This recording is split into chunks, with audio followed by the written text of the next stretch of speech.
Hey guys, welcome back to the channel, and today let me show you how to add rental car coverage to your Geico auto insurance policy through Geico's website in 2025. Alright, it's gonna be a quick one. We're not gonna waste much time on this one at all. It's just gonna be a very quick step-by-step guide on how to get this done. So let's jump straight into it.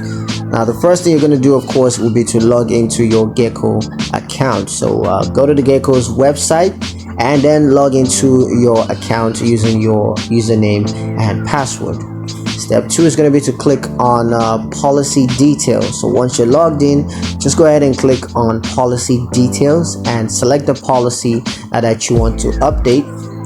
Next, you're going to need to click on coverage options, and then you want to select car coverage. Next, you're going to select the rental car coverage option that best suits your specific needs. So go through the option, find the one that best suits your need, and click on that. And next, you want to review and confirm the changes to your policy. So now that you have the one that suits you and you've chosen that, you can just go ahead and review and confirm that one more time, just to make sure that everything is accurate and there's no mistakes anywhere.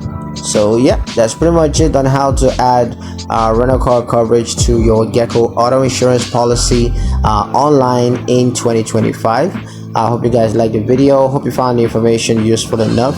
If you did, like the video, comment down below, let me know what you thought. Share the video with your friends and subscribe to the channel if you haven't done so already, and I will catch you guys in the next